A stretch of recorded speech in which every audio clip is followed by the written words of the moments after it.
My name is Audrey Sinclair, and I am 75 years old. For 30 years, I was a telephony systems engineer, the kind of person who understood how your voice travels across oceans and how a network hiccup can cost $1 million. I retired to a quiet life, believing my days of network analysis were behind me. I was wrong. The call came on a Tuesday afternoon. The caller ID was disguised as my local bank branch. A voice, smooth, professionally accented, and utterly synthetic, introduced himself as Robert from Bank Security. He launched into the familiar script. My account had been flagged for a suspicious large transfer, and he needed me to confirm my identity immediately to stop the fraud.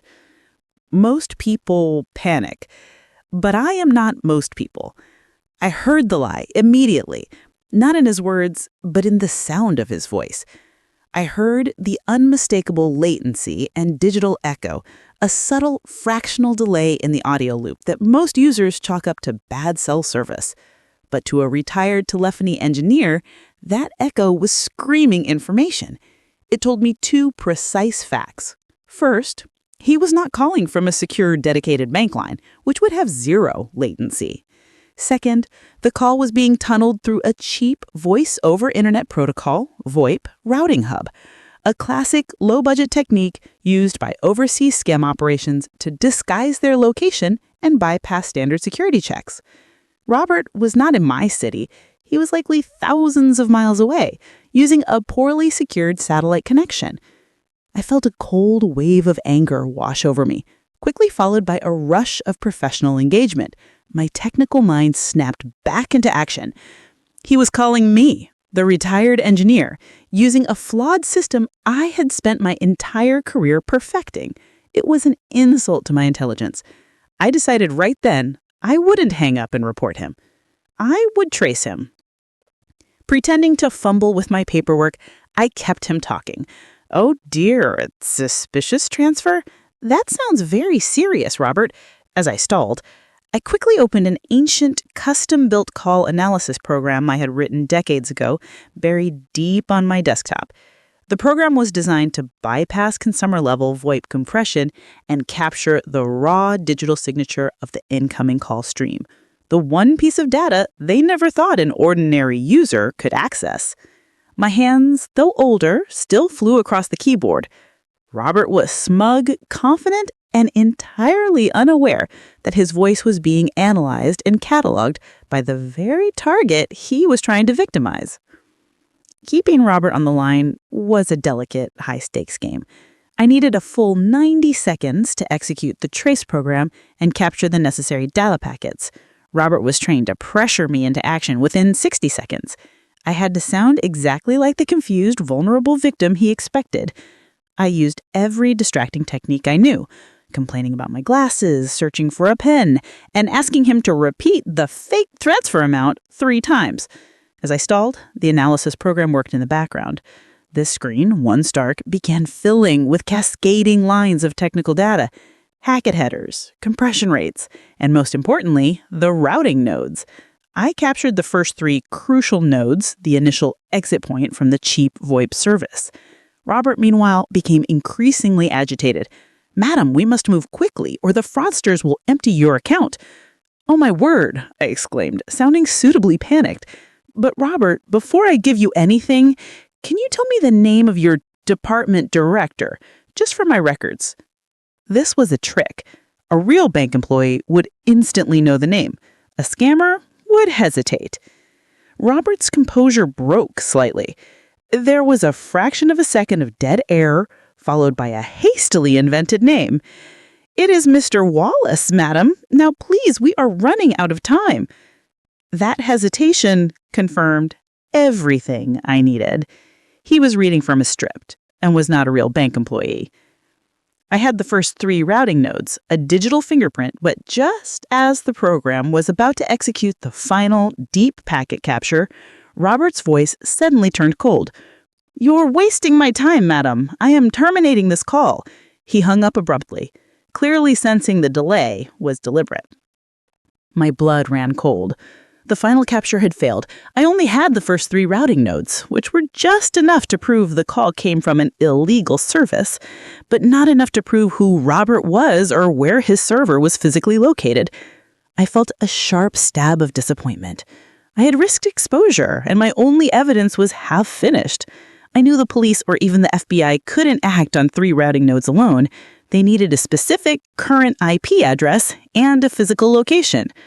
I was back to being just an ordinary victim with a useless piece of technical data. The only person who could decipher this incomplete trail was me, the retired telephony engineer. I decided to dedicate the rest of my week to finishing the trace myself. The following 2 days were spent in complete seclusion. My kitchen table, not covered with recipes, but with old telephony schematics and the 3 cryptic routing nodes I had captured. I used my ancient but powerful workstation, a machine I had custom built years ago, to run deep-level queries against specialized global domain and network databases, the kind of tools civilians never knew existed. My hands, though older, still flew across the keyboard. Robert was smug, confident, and entirely unaware that his voice was being analyzed and cataloged by the very target he was trying to victimize. I tried to cross-reference the known IP ranges of that specific satellite internet provider with public business records, hoping to find a company name. I found nothing. The IP address was intentionally obscured and rotated frequently to avoid detection. The trail seemed to run cold right at the edge of the law. I poured a cup of tea, feeling the weight of my 75 years, staring at the screen that mocked my efforts. The police were right. Without a direct current IP, the evidence was useless. But as I looked at the static map of the region, a new realization hit me: the twist of infrastructure. I wasn't dealing with sophisticated organized crime. I was dealing with cheap, lazy criminals. They needed reliability, but refused to pay for it.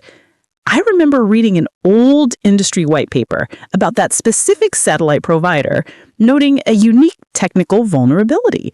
To keep their costs low, they relied on one specific, singular fiber optic trunk line for all external communications in that region. If that single trunk line went down, the entire region and every scammer running a VoIP hub would go dark. My focus shifted completely. I didn't need the scammer's IP address. I needed to know who had the power to sever that single, crucial fiber optic trunk line. I needed the name of the international telecom regulator with jurisdiction over that specific piece of infrastructure. The solution was no longer technical. It was purely bureaucratic, resting with a government agency that most people wouldn't even know existed. Armed with the knowledge of the weak fiber optic trunk line, I knew my next move had to be incredibly risky. I had to confirm the scammers were still operating at that exact location. If the system was down, my effort to find the regulator would be wasted. I used a different piece of my retired kit, a tiny, custom-built VoIP scrambler that masked my originating IP address entirely, tunneling the signal through 5 different countries before it reached the target region. I dialed the bank scam number again. The goal was simple: get Robert to answer and talk for just 5 seconds. The phone rang twice. "Hello, Bank Security, Robert speaking." His voice was exactly the same, smug, synthetic, and slightly echoing. I spoke just 2 words, changing my voice to a low, rough whisper, "Wrong number," and hung up immediately. It was enough. The call went through, confirming operation was active and using the compromised route. Now I knew the scam center was live, but I needed to know the political and bureaucratic weakness of the region. I ran a quick search on the international telecom regulator for that specific satellite provider. I found the agency, a small, underfunded government body known for being incredibly slow, unless the issue was international bypass. I remembered an obscure rule from my engineering days: illegally routing international calls through unapproved local infrastructure, like a cheap VoIP service bypassing sanctioned carriers, was classified as an international bypass violation, a technical crime that carried instant, severe penalties, including immediate infrastructure seizure. It was treated as a matter of national security, not simple fraud. My revenge would not be slow. It would be instant and total. But the regulator would never act on a simple email from a private citizen. They required a highly technical, notarized affidavit written in the precise regulatory language of the International Bypass Code, complete with routing node documentation and server identification. It was a document only a retired engineer could write. The challenge now was not technology, but bureaucracy. I knew I couldn't trust a civilian lawyer to understand the complexity. I had to write the affidavit myself. The satisfaction of using decades of obscure, forgotten knowledge against the criminals was immense. I spent the next 2 days crafting the perfect trap. I didn't write an affidavit alleging fraud or emotional distress. I wrote a cold, dense, technical document that cited specific sections of the Global Telecommunications Protocol 47A and the International Bypass Code.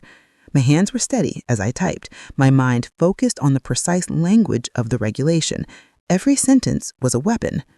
I included the 3 captured routing nodes and the analysis of the low-latency VoIP tunnel, describing it as a deliberate, high-volume threat to national telecom security. The document was complex, so technical that it was impossible for a layman to dismiss. It was designed to trigger the highest priority alert in the regulator system. I knew my personal lawyer, Mr. Chin, a wonderful man who specialized in wills and property, would never understand it. I took the completed 15-page affidavit to his office. He scanned the opening paragraph, frowned at the use of terms like Class 3 VoIP tunneling and Protocol 47A violation, and gently pushed it back. "Audrey, this is brilliant, technically, but I can't file this. It's too technical. The court will dismiss it as gibberish. We should file a standard fraud complaint." That was the crucial moment. Twist 5. Mr. Chin, though well-meaning, was part of the slow, standard legal process that the scammers had already accounted for.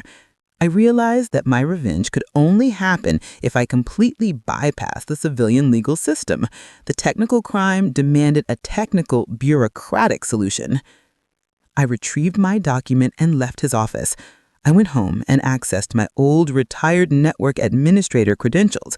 I remembered that years ago, my firm had used a specific secure priority submission portal to file high-level technical compliance documents with global regulators.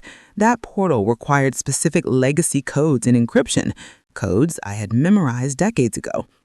I logged into the portal, feeling the rush of adrenaline as the old system recognized my archive credentials. I was about to submit the affidavit directly to the highest regulatory authority, bypassing all civilian checks and balances. The secure priority portal flashed to life on my old monitor, a digital relic from my professional life. The interface was clunky, requiring obsolete security key format, but I navigated it perfectly.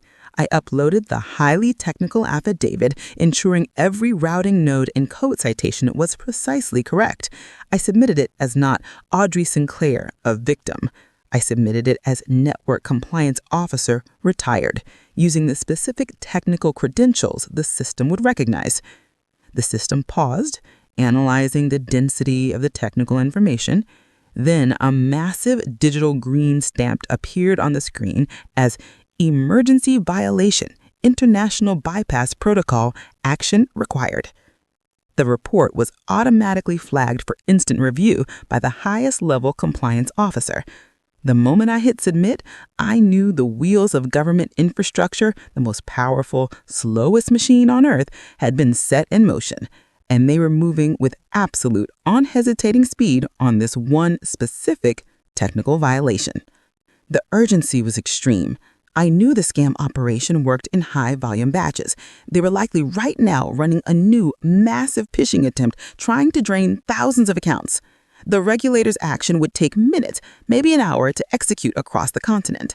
I needed one final confirmation that they were active. I decided on one last reckless move. I grabbed my phone and called the scam center number again using my regular identifiable line. I knew this was dangerous, but I needed to be on the line when the lights went out. "Robert from Bank Security," the synthetic voice answered instantly. He recognized my pattern of calling back. "Madam, I was waiting for you. Are you ready to confirm your identity now?" There was an eager, smug confidence in his voice. He had already spent the profit from his last victims and was moving on to the next. I said nothing, just breathing quietly into the phone, listening. This was the trap.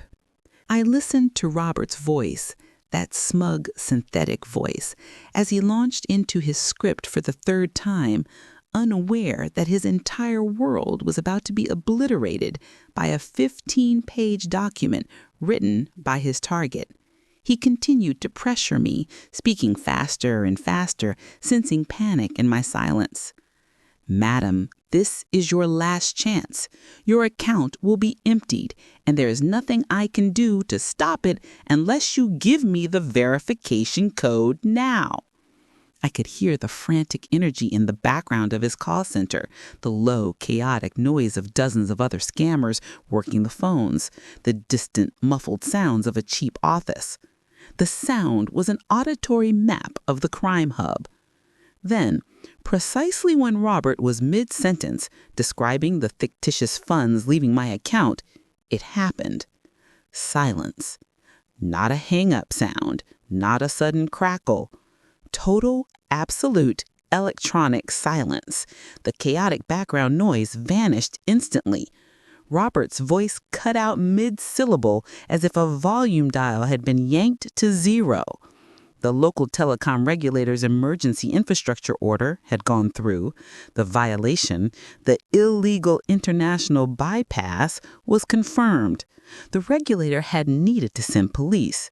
They simply sent a digital kill switch to the satellite provider, instructing them to instantly sever the illegal fiber optic trunk line. The scammers' entire VoIP system, their phones, their internet, and their ability to communicate with the outside world were instantly and permanently disabled by a single, invisible government command. I sat there holding the dead phone, a quiet smile spreading across my face. The police would find a room full of panicked, silent scammers staring at dead screens and phones that no longer rang. I had won the technical war. The aftermath was immediate and chaotic. Within the hour, the news began to trickle in through legitimate online channels. A major, unidentified network disruption had crippled a specific region known for cybercrime. The local police were baffled, reporting a massive, simultaneous technical failure at several unlicensed call centers. They had no idea what caused the sudden electronic blackout. I spent the next day compiling my evidence. I printed the full, time-stamped log of my technical trace, the receipt from the emergency regulator submission, and the full text of the affidavit. I packaged the data into an anonymous encrypted drive and sent it to the FBI Cybercrimes Division, ensuring the data was traceable only to a secure public library terminal, not my home address. I included a simple typed note. The violation was Protocol 47A. The location is now silent. The FBI was stunned. They had spent years trying to get traditional police cooperation to raid those centers. I simply found the single technical vulnerability that could force the government's hand. My technical evidence proved the scammers were operating in violation of international infrastructure laws, a crime much more severe than simple wire fraud. The arrests came swiftly. Unable to communicate, coordinate, or access their digital systems, the scammers were caught in the act, sitting at their dead stations. The irony was perfect.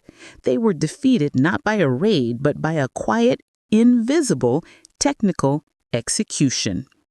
My identity was safe, my money was secure, and I ensured that the scammers' operation was dismantled permanently. The FBI contacted me, completely mystified by the precise, technical nature of the report. They wanted to know how a civilian knew about Protocol 47A and the specific infrastructure flaw. I simply told them I used the knowledge they didn't think I had. I never told them I was the one who submitted the report. I reflected on my victory. It wasn't just revenge. It was a profound vindication of expertise and experience over greed and complacency. The scammers were lazy. They chose the cheapest network route, the least secure VoIP service, and the most predictable script. They thought age made me a fool. They had no idea that their entire illegal network was built on infrastructure flaws I had been paid to fix for 30 years. I went back to my quiet retirement, but my life had changed. I was no longer just an elderly widow. I was a protector. I kept my old call analysis program loaded on my desktop, ready to run the trace at a moment's notice. My triumph was complete. I had not won by shouting or panicking. I had won by listening to the faint sound of a lie. I had used my specialized knowledge of telephony infrastructure, knowledge that the young scammers dismissed as obsolete, to find the single hidden vulnerability in their complex global operation. I looked at the old desktop where the final logs were stored. The trace was elegant, the affidavit was technically perfect, and the result was instant and absolute. The scammer had sought to profit from my assumed ignorance, but I had used my specific, hard-won expertise to dismantle his entire world. The ultimate lesson was simple. Experience always trumps cheap technology. The scammers relied on automated scripts and cheap VoIP tunnels, but they could never defeat an engineer who understood the protocols of the entire network. I now spent my time advising online forums on how to listen for that fractional latency, the sound of a technical lie. The revenge was sweet, silent, and entirely invisible. My identity was safe, and the network was clean. The VoIP vigilante had delivered the ultimate silent execution.